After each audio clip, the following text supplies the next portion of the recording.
तीन राज्यों में चुनाव और बीजेपी का शक्ति प्रदर्शन बढ़िया से हो गया।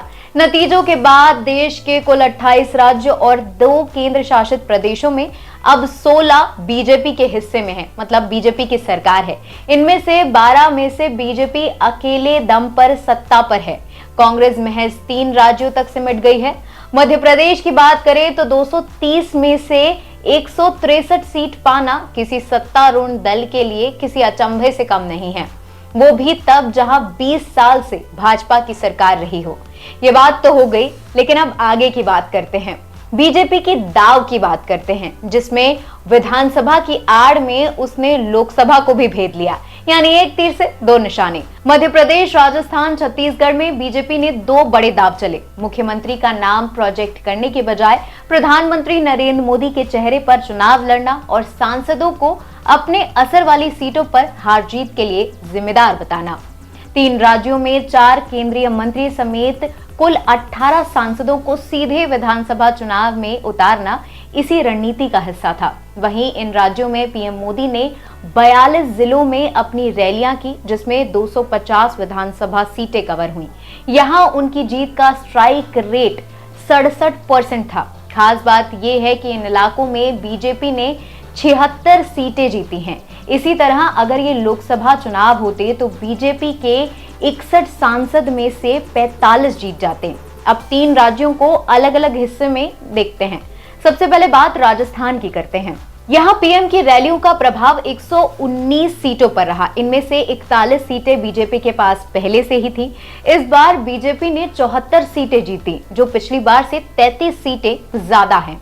अब आते हैं मध्य प्रदेश पर।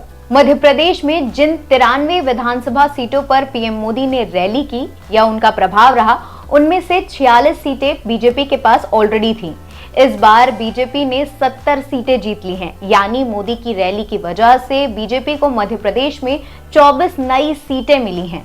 वहीं छत्तीसगढ़ में पीएम की रैली के प्रभाव वाली 38 सीटों में से केवल 6 सीटें ही बीजेपी के पास थीं।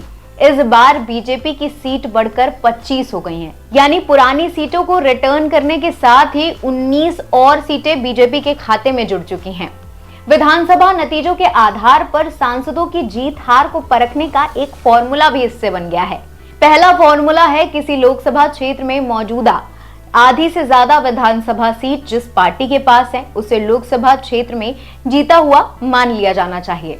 दूसरा, अगर दोनों पार्टी के पास बराबर जीत का परसेंटेज हो तो जिस पार्टी के हिस्से में ज्यादा वोट आए उसे भी जीता हुआ माना जाएगा।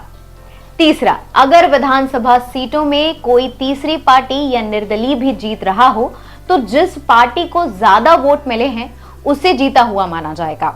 एक बात गौर करने वाली है, साल 2018 में बीजेपी ने इन्हीं 3 राज्यों में चुनाव के पहले मुख्यमंत्री पद के दावेदारों का नाम घोषित कर दिया था। मध्य प्रदेश से थे शिवराज सिंह चौहान, राजस्थान में वसुंधरा राजे और छत्तीसगढ़ में रमन सिंह के चेहरे पर चुनाव लड़ा गया था। लेकिन बीजेपी तीनों प्रदेशों में चुनाव हार गई थी।